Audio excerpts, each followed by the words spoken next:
Hello friends, GK गुरुजी अड्डा पे आप सभी का हार्दिक स्वागत है।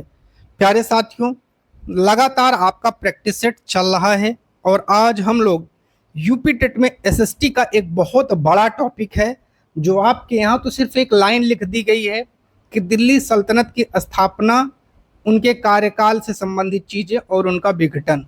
लेकिन ये टॉपिक है बहुत बड़ा, तो इसको लगभग 4 से 5 वीडियो लगेगी बाबू कवर करने में।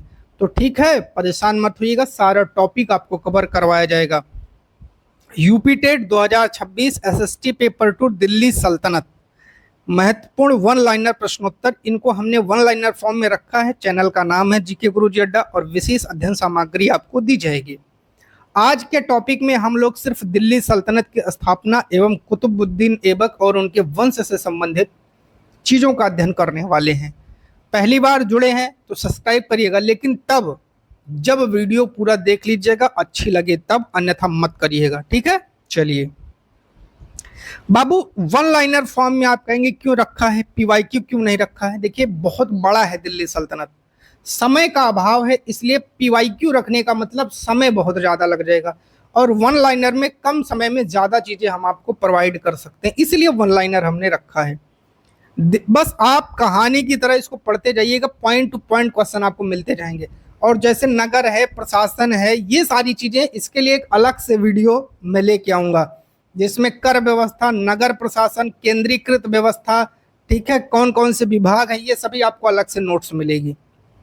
चलिए बात करेंगे दिल्ली सल्तनत की स्थापना एवं कुतुबुद्दीन ऐबक। दिल्ली सल्तनत का संस्थापक कौन माना जाता है? कुतुबुद्दीन ऐबक। एक चीज यहाँ आपको जानना है, ये गुलाम है और ये गुलाम किसका है ये भी आपको जानना है। ये गुलाम है गोरी का। किसका? गोरी का गुलाम है। कुतुबुद्दीन ऐबक ने दिल्ली सल्तनत की स्थापना किस वर्ष की थी? 1206 ईस्वी में। पूरा शासनकाल है 1206 से लेके 1210 तक, ये भी आपको याद रखना है। कुतुबुद्दीन ऐबक मूल रूप से किसका दास था? मोहम्मद गौरी का। मैंने कहा ना, हर क्वेश्चन आपको पॉइंट टू पॉइंट मिलेगा, परेशान नहीं होना है। मोहम्मद गौरी की मृत्यु के बाद भारत में सत्ता किसने संभाली? कुतुबुद्दीन ऐबक ने। कौन सा क्षेत्र मिला था? तो एक तो इसको लाहौर का क्षेत्र मिला था और इसको दिल्ली का क्षेत्र मिला था। लेकिन बाबू ये दिल्ली कभी नहीं आया क्योंकि इसको डर था कि भारतीय राजा इसके ऊपर आक्रमण कर देंगे, इसलिए इसने अपनी जो शासन व्यवस्था है वो लाहौर से ही संचालित की। कुतुबुद्दीन ऐबक किस वंश का था? तो गुलाम वंश या ममलूक वंश इसे कहते हैं। ममलूक का मतलब होता है कि स्वतंत्र माता पिता से उत्पन्न पुत्र। ठीक है, स्वतंत्र माता पिता से उत्पन्न पुत्र मतलब जिसके माता पिता कभी दास ना रहे हों, गुलाम ना रहे हों। कुतुबुद्दीन ऐबक को किस उपनाम से जाना जाता है? लाख बख्श। क्यों? क्योंकि ये लाखों का दान करता था। ठीक है, तो यहाँ आगे आपको मिलेगा। लाख बख्श उपनाम मिलने का मुख्य कारण क्या था? अत्यधिक दानशीलता। कुतुबुद्दीन ऐबक की पहली राजधानी कौन थी? लाहौर। बाद में उसने किस नगर को प्रमुख सत्ता केंद्र बनाया? दिल्ली। हालांकि दिल्ली बनाया था, लेकिन दिल्ली में कभी बैठ के शासन नहीं किया था, ये भी आपको याद रखना है। ठीक है, चलिए। कुतुब मीनार का निर्माण किसने प्रारंभ करवाया था? कुतुबुद्दीन ऐबक ने। और कुतुब मीनार का निर्माण किसकी स्मृति में प्रारंभ करवाया गया? मोस्ट इंपॉर्टेंट क्वेश्चन है। सूफी संत ख्वाजा कुतुबुद्दीन बख्तियार काकी की सम्मान में इसको शुरू करवाया था। इसमें कितने मंजिल हैं? तो 5 मंजिल हैं, याद रखिएगा। कितने मंजिल हैं? 5 मंजिल हैं। कुव्वत उल इस्लाम मस्जिद का निर्माण किसने करवाया था? कुतुबुद्दीन ऐबक ने।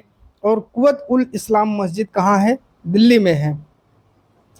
ऐबक इसकी पहली मंजिल ही बनवाता है, ये भी आपको ध्यान देना। जो ऐबक है ये इसकी फर्स्ट मंजिल बनवाता है, बाकी का काम कौन पूरा करता है? आईटी, इल्तुतमिश। ठीक है, चलिए। 2.5 दिन का झोपड़ा जो इसका निर्माण है वो किससे संबंधित है? कुतुबुद्दीन ऐबक से। और 2.5 दिन का झोपड़ा है कहाँ? अजमेर में है। अब ये जो था ये पहले एक संस्कृत विद्यालय था, ये भी आपको याद रखना है। क्या था?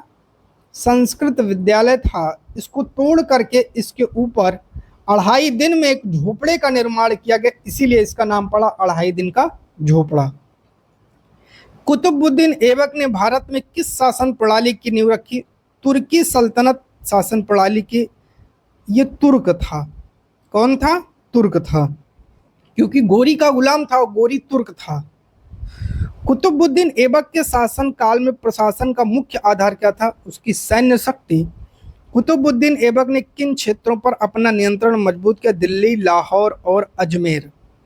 कुतुबुद्दीन ऐबक की मृत्यु कब हुई थी? 1210 ईस्वी में हुई थी, याद रखिएगा।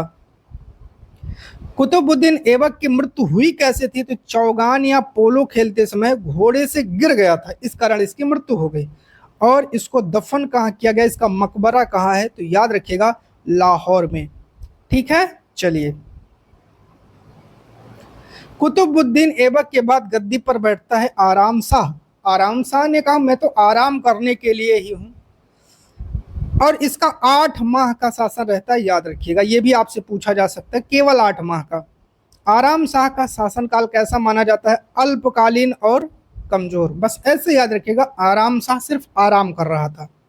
आराम शाह को किसने पराजित किया? इल्तुतमिश ने पराजित किया था, याद रखिएगा। अगर आपसे पूछ ले किस युद्ध में, तो जूंद के मैदान में, याद रखिएगा। ठीक है, ये आपसे पूछा जा सकता है, तो मैं आपको बता दे रहा हूं। कुतुबुद्दीन ऐबक का शासनकाल लगभग कितने वर्षों का रहा? 4 वर्ष, 1206 से लेकर 1210 तक।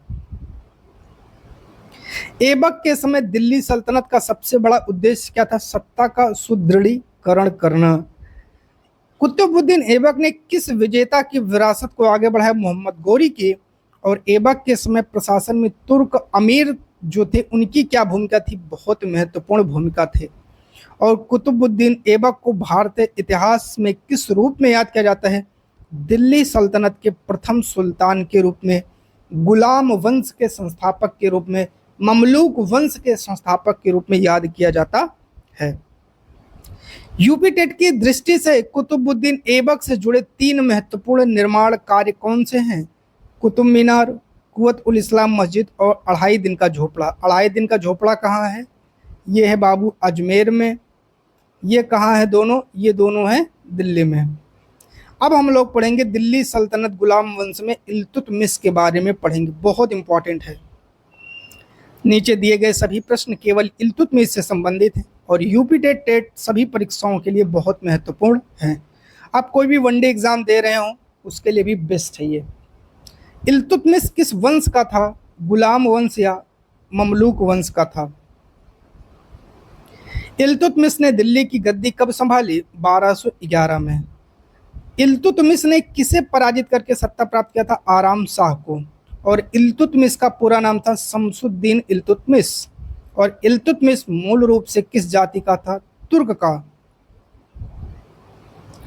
इल्तुतमिश किस शासक का दामाद था? कुतुबुद्दीन ऐबक का। और इसे कहा जाता है गुलामों का गुलाम। याद रख लीजिएगा, बहुत इंपॉर्टेंट है। गुलामों का गुलाम कहते हैं, क्यों? क्योंकि ये ऐबक का गुलाम था। किसका था? ऐबक। इसी का गुलाम था इल्तुतमिश, और ऐबक गुलाम था गोरी का, तो इसीलिए इसे गुलामों का गुलाम कहते हैं बाबू। इल्तुतमिश है उसको दिल्ली सल्तनत का वास्तविक संगठक या संस्थापक कहा जाता है, क्योंकि उसने दिल्ली सल्तनत को स्थिर और सुदृढ़ बनाया था। इल्तुतमिश ने किस नगर को अपनी प्रमुख राजधानी बनाया? दिल्ली को बनाया था, याद रखिएगा। इल्तुतमिश ने किन प्रतिद्वंदियों को परास्त कर अपनी सत्ता मजबूत की? एल्दौज और कुबाचा। ये मोस्ट इंपॉर्टेंट है।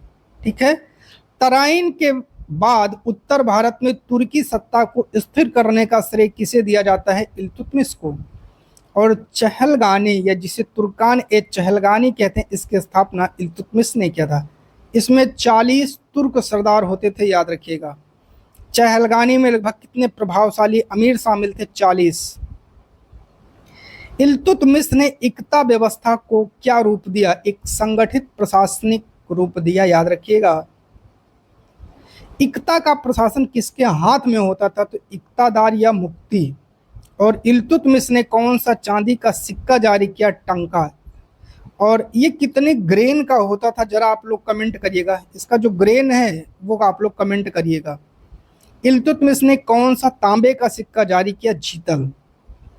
टंका और जीतल का प्रचलन भारतीय मुद्रा व्यवस्था में किस कारण प्रसिद्ध हुआ? इल्तुतमिश के कारण। इल्तुतमिश को वैध सुल्तान के रूप में किसने मान्यता दी? बगदाद के खलीफा ने इसको मान्यता दिया और इसको सर्टिफिकेट भी दिया था। कब? 1229 में। इसको खिल्लत भी प्रदान किया था। खिल्लत का मतलब होता है एक धार्मिक सर्टिफिकेट। खलीफा से मान्यता मिलने के बाद इल्तुतमिश की प्रतिष्ठा पर क्या प्रभाव पड़ा? उसकी वैधता और सम्मान और बढ़ गया। कुतुब मीनार का निर्माण किसने पूरा करवाया था? इल्तुतमिश ने। और इल्तुतमिश का मकबरा कहाँ है? दिल्ली में है। इल्तुतमिश ने प्रशासन में योग्यता को महत्व दिया या वंश को? इसने योग्यता को महत्व दिया था। इल्तुतमिश के शासनकाल में दिल्ली सल्तनत की सीमाएं किस दिशा में विस्तृत हुई?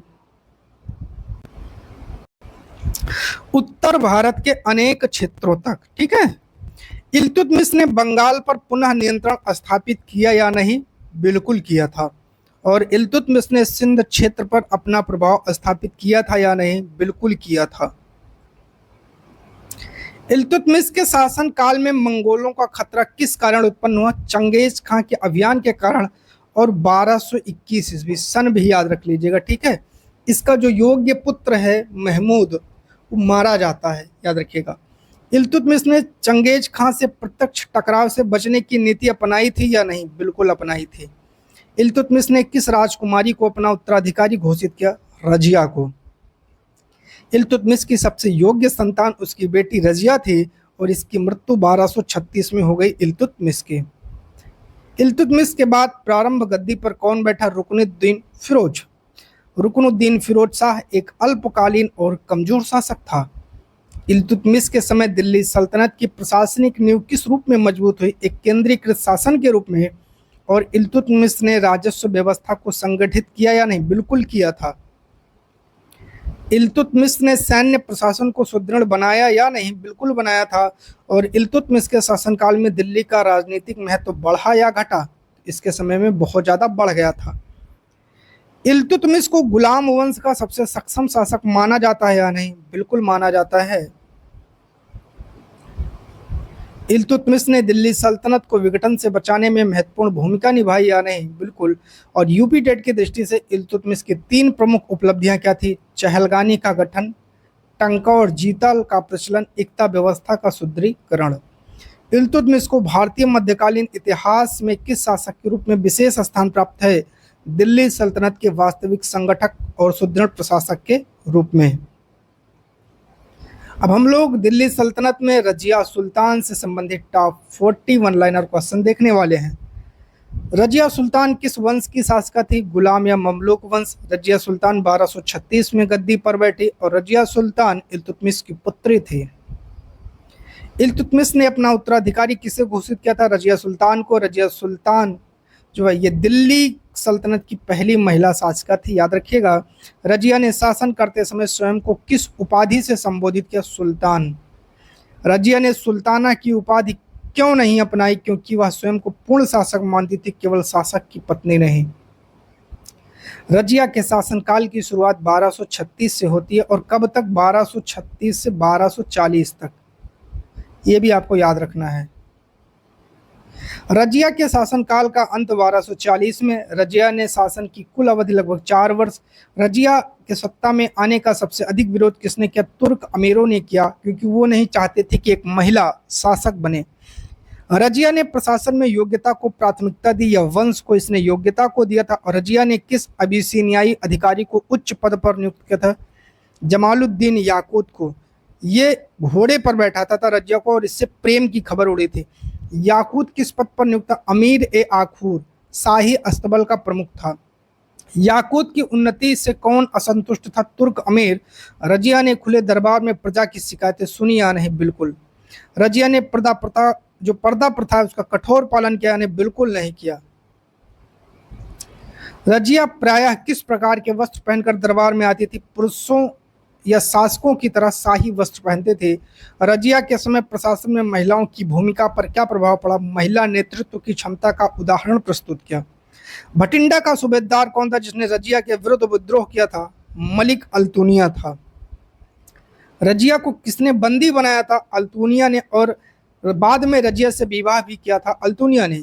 रजिया और अल्तुनिया ने दिल्ली का सिंहासन पुनः प्राप्त करने का प्रयास किया था या नहीं? हाँ। रजिया का प्रमुख प्रतिद्वंदी कौन था? बहराम शाह। बहराम शाह किसके समर्थन से सुल्तान बना था? तुर्क अमीरों के समर्थन से, और प्लस एक था एतगिन। ठीक है, इसकी भी बहुत बड़ी भूमिका थी। रजिया और अल्तुनिया की संयुक्त सेना किसके विरुद्ध लड़ी? बहराम शाह की सेना के विरुद्ध। रजिया युद्ध में पराजित हुई या विजयी? पराजित होती है। रजिया सुल्तान की मृत्यु 1240 में होती है, और स्थान पूछा जाता है। रजिया की मृत्यु हरियाणा के किस स्थान के निकट मानी जाती है? कैथल। स्थान भी याद रखना। रजिया की मृत्यु के समय उसके साथ कौन था? अल्तुनिया। ये भी मारा जाता है। रजिया का शासन किस चुनौतियों से घिरा था? तुर्क अमीरों के विद्रोह और राजनीतिक षड्यंत्रों से। रजिया ने केंद्रीय सत्ता को मजबूत प्रदान करने का प्रयास किया या नहीं? बिल्कुल किया था। रजिया ने प्रशासन में गैर तुर्क अधिकारियों को अवसर दिया कि नहीं? बिल्कुल दिया। रजिया की सबसे बड़ी राजनीतिक कमजोरी क्या थी? शक्तिशाली तुर्क अमीरों का विरोध। रजिया के शासनकाल में चहलगानी का प्रभाव समाप्त हुआ या बना रहा था? रजिया को इतिहास में किस रूप से याद किया जाता है? दिल्ली सल्तनत की प्रथम महिला शासक के रूप में। रजिया के शासन ने भारतीय इतिहास में क्या संदेश दिया? कि योग्यता के आधार पर नेतृत्व की क्षमता। रजिया के बाद दिल्ली के गद्दी पर बैठने वाला शासक है बहराम शाह। यूपीटेट परीक्षा में रजिया से सबसे महत्वपूर्ण पूछे जाने वाले 3 प्रमुख तथ्य हैं। पहली, महिला सुल्तान इल्तुतमिश की उत्तराधिकारी, 1240 में कैथल के निकट मृत्यु। रजिया सुल्तान का दिल्ली सल्तनत के इतिहास में किस कारण महत्वपूर्ण माना जाता है? क्योंकि उसने सामाजिक परंपराओं को चुनौती देते हुए प्रभावी शासन का प्रयास किया। अब हम लोग पढ़ेंगे गुलाम वंश में बहराम शाह से लेके गयासुद्दीन बलबल तक, जिसमें आपको बहराम शाह, अलाउद्दीन मसूद शाह, नासरुद्दीन महमूद और गयासुद्दीन बलबल तक आप लोग पढ़ेंगे। बहराम शाह 40 से 42। रजिया के बाद दिल्ली की गद्दी पर बैठने वाला बहराम शाह है। बहराम शाह भी गुलाम वंश मामलुक वंश का शासक है। बहराम शाह को गद्दी पर बैठाने का प्रमुख योगदान तुर्क अमीरों का था, जिसमें एक एतगिन शामिल था। एतगिन। बहराम शाह के शासनकाल में वास्तविक शक्ति तुर्क अमीरों के हाथ में थी, और इसका शासनकाल लगभग 2 वर्षों का था, 40 से 42। बहराम शाह को अंततः किसने पद से हटा दिया? तुर्क अमीरों ने। हटा क्या दिया? मारा जाता है। अलाउद्दीन मसूद शाह 42 से 46। बहराम शाह के बाद दिल्ली का सुल्तान बना अलाउद्दीन मसूद शाह। ये भी गुलाम वंश का था, और वास्तविक प्रभाव किसका था? इसके भी शासनकाल में तुर्क सरदारों का वास्तविक प्रभाव था। अलाउद्दीन मसूद शाह को किस कारण हटा दिया गया? अयोग्यता और अमीरों के असंतोष के कारण। नासरुद्दीन महमूद 1246 से 1266। अलाउद्दीन मसूद शाह के बाद सुल्तान बना नासरुद्दीन महमूद। ये भी गुलाम वंश का था। शासनकाल है 46 से 66। नासरुद्दीन महमूद के शासनकाल में वास्तविक सत्ता गयासुद्दीन बलबल के हाथ में थी। नासरुद्दीन महमूद ने अपने निजी जीवन में किस कार्य के लिए प्रसिद्ध था? स्वयं कुरान की नकल या प्रतिलिपि लिखकर था, और उसको जो मार्केट जाती थी प्रतिलिपि, उससे जो पैसा आता था उसी से वो अपना पूरा राज खर्च चलाता था, अपना खुद का। नासरुद्दीन महमूद ने शासन संचालन में किस पर सबसे अधिक भरोसा किया? बलबन पर। नासरुद्दीन महमूद की मृत्यु के बाद सुल्तान बनता है गयासुद्दीन बलबन। गयासुद्दीन बलबन 1266 से 1287। बलबन भी गुलाम वंश का था। 1266 में दिल्ली की गद्दी पर बैठा। पूरा नाम है गयासुद्दीन बलबन, और गयासुद्दीन उसकी उपाधि है, ये भी आपको याद रखना है। ठीक है। बलबन पहले किस पद पर था? नायब ए ममलकात, जिसे प्रधानमंत्री या उपशासक भी कहते हैं। बलबन ने कौन सी नीति अपनाई? रक्त और लौह की नीति अपनाई थी। बहुत इंपॉर्टेंट है। बलबन की रक्त और लौह नीति का उद्देश्य क्या था? विद्रोहों का कठोर दमन और केंद्रीय सत्ता को मजबूती। बलबन ने चहलगानी की शक्ति को समाप्त कर दिया था। तुर्कान ने चहलगानी को समाप्त कर दिया था। बलबन ने सुल्तान की प्रतिष्ठा बढ़ाने के लिए कौन सी प्रथाएं अपनाई? सिजदा और पैबोस। सिजदा का मतलब सर को झुकाना, और पैबोस का मतलब शासक के पैरों को चूमना। सिजदा का अर्थ है सुल्तान के सामने झुककर अभिवादन करना, और पैबोस का अर्थ सुल्तान के चरण को चूमना। बलबन स्वयं को ईरान के पौराणिक वीर अफरासियाब वंश का बताता था। वो कहता था कि मैं नीच कुल को देखता हूं तो मेरा हाथ मेरी तलवार पे चला जाता है। किससे कहता है? बरनी से। बलबन ने दरबार में अनुशासन को कितना महत्व दिया? बहुत अधिक महत्व दिया था। बलबन ने गुप्तचर व्यवस्था को सुदृढ़ किया था, बिल्कुल किया था।